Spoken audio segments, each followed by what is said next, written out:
Welcome to the DCTV News at Noon program. I'm Kendra Cook. Dolores County Broadcasting Network is the producer of DCTV with support from the Southwest Colorado TV Translator Association.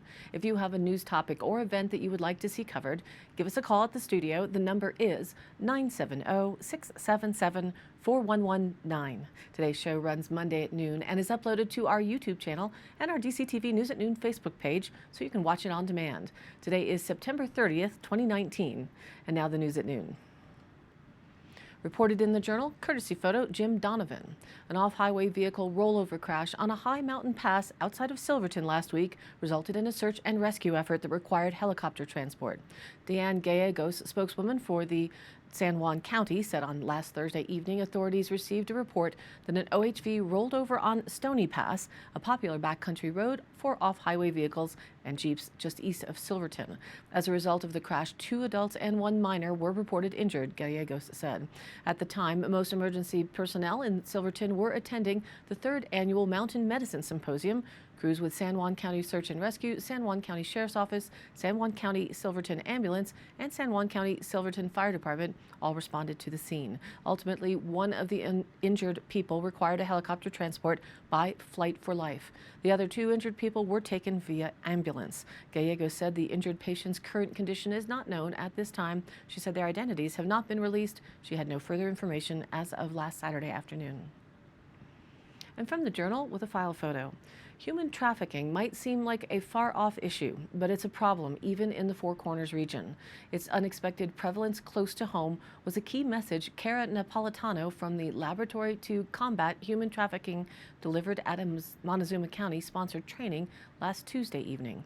She honed in on different forms of human trafficking and warning signs for local citizens, organizations, and healthcare providers. Quote, "I used to think that human trafficking was a thing that happened, quote, over there, wherever over there is," said Napolitano, who worked and volunteered for non-governmental agencies in Africa, the Middle East, and Asia before focusing her work locally here in the U.S. This was the second in the past few months Napolitano has visited Montezuma County. The training was intended to help inform local entities on what human trafficking is and what it looks like. Quote, "I want to make sure we're all on the same page," Napolitano said. Defined as, quote, "a severe form of exploitation for labor, including sex, through the use of force, fraud, or coercion." Human trafficking was only officially defined by the United Nations in the year 2000. The force, fraud, or coercion element is crucial in identifying human trafficking internationally, but in the United States, an exception is made for those under 18 involved in commercial sex acts. If you're under the age of 18, you shouldn't be arrested for it because you're identified as a victim, she said. Labor trafficking is a serious problem globally and closer to home. In Colorado, in occupations including agricultural, hospitality businesses, and construction. In the northwest part of the state, shepherding landowners began bringing in indigenous Huaca-speaking community members from Chile and Peru to work their land in the 1960s and 70s, paying them $750 a month for 24-hour, 7 days a week work, she said. They were isolated and dependent on landowners for food and water, and many who did not speak English or Spanish were ideal targets for exploitation. It doesn't mean trafficking occurs in all sectors of the sheep herding industry, she emphasized. But we've had several cases of extreme exploitation and some cases of definite trafficking in that region, Napolitano said. There's an uneven power dynamic there. There are all types of vulnerabilities that could lead someone to be a more susceptible trafficking victim, she said. Language and cultural barriers, poverty, immigration status, and age are all factors. Tribal lands can also face their own challenges, including historical oppression, lack of economic opportunity, and even difficulties posed by geographic isolation, such as poor cell phone reception or internet.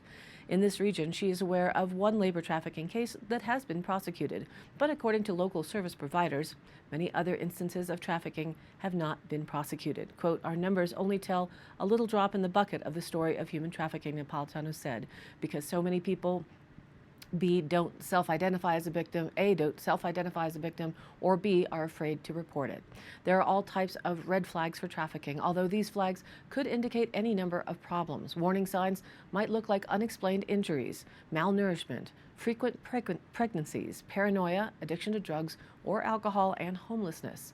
Ultimately, human traffickers exploit victims by offering them what they don't have: income, shelter, food, love, and acceptance. Quote, people are searching out for these vulnerabilities.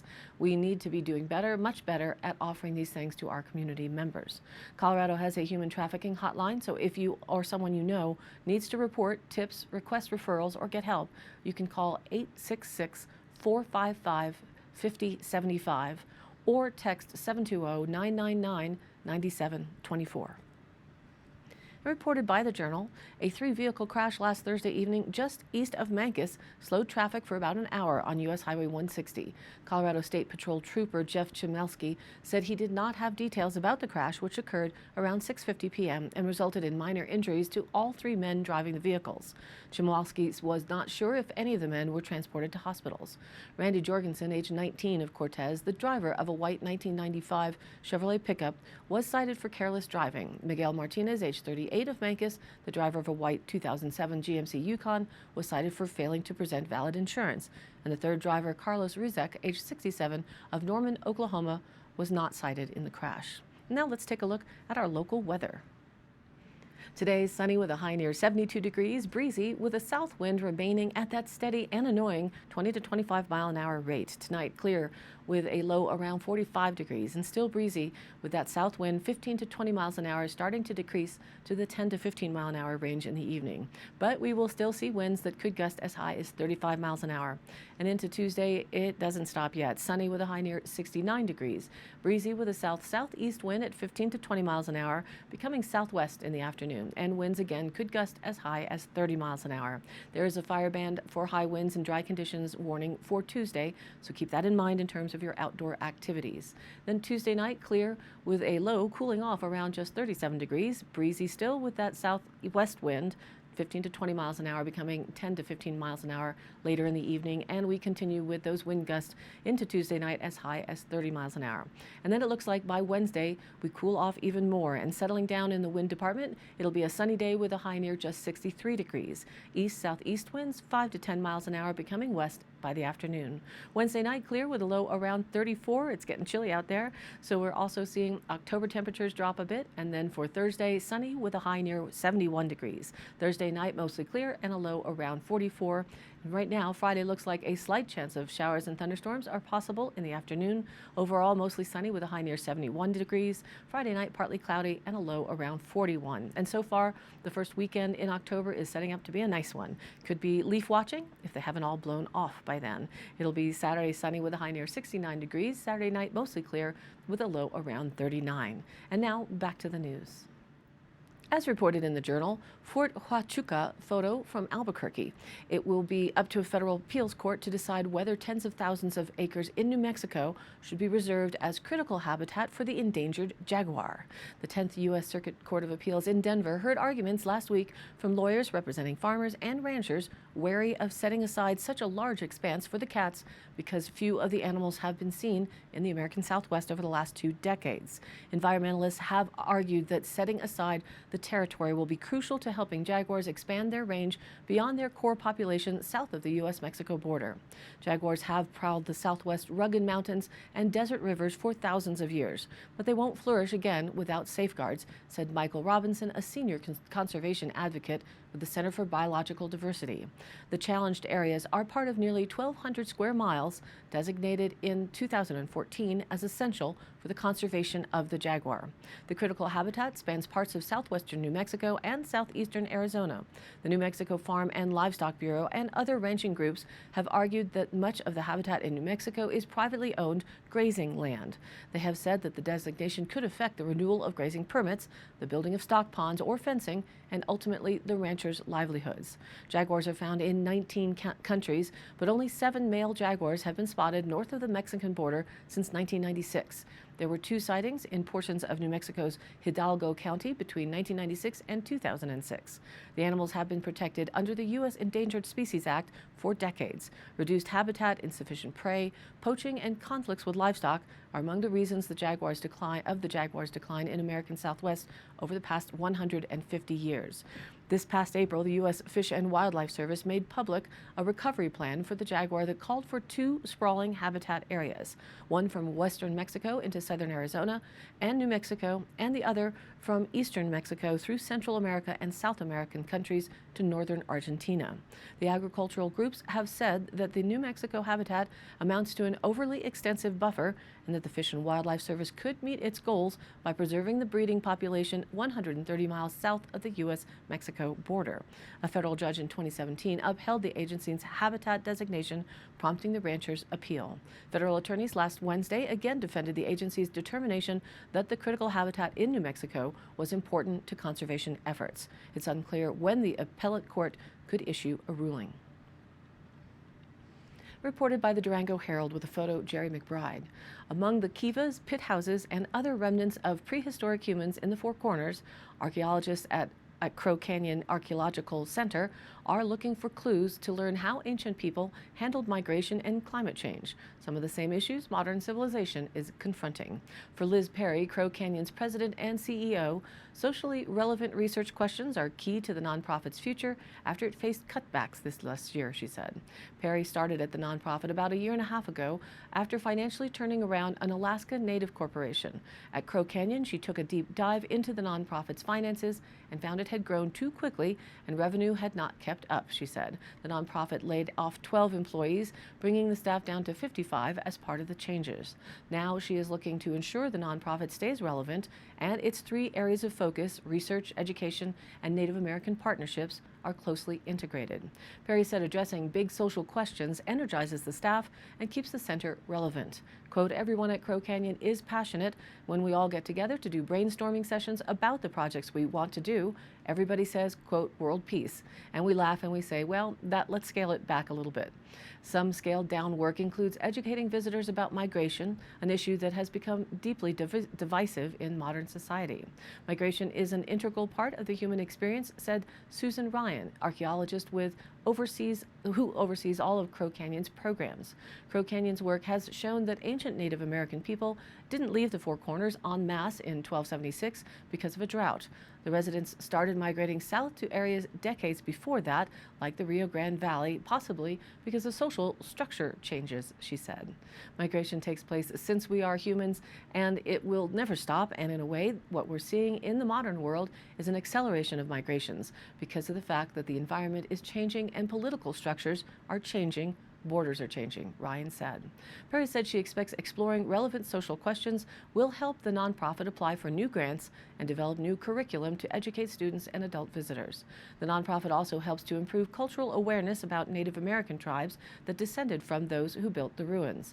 Native American people say their ancestors, or at least the spirits of their ancestors, still occupy the sites.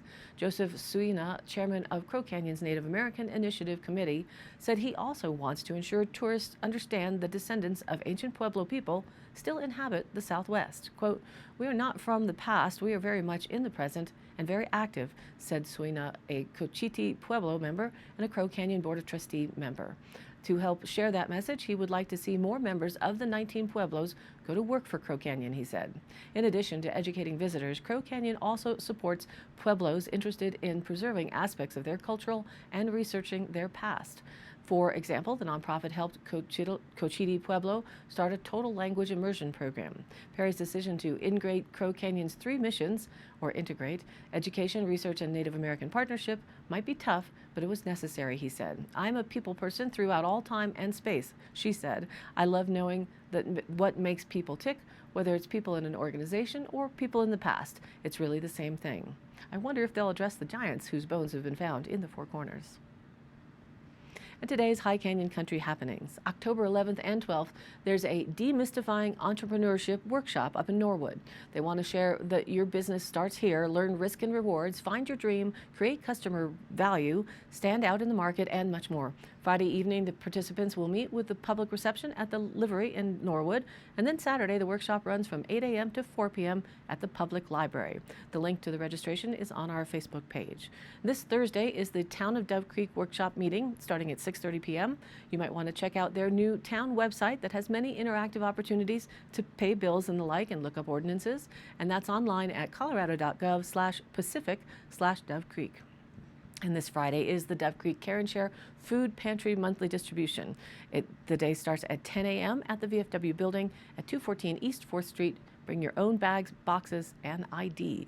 And I post up all of these High Canyon Country happenings on our Facebook page, which is DCTV News at Noon. So you can look up phone numbers and the dates, and we've also uploaded the daily news to our YouTube channel, which you can search for with the same name. That's DCTV News at Noon. And the broadcast is also posted to the general Facebook page, where we add links to stories of interest, share other events or news, and where you can join in on the conversation too. This is your local community TV station, so if you have something you'd like to share, please contact us by email at dcbnnews@gmail.com, or you can call us and leave a message if we're not here at 970-677-4119.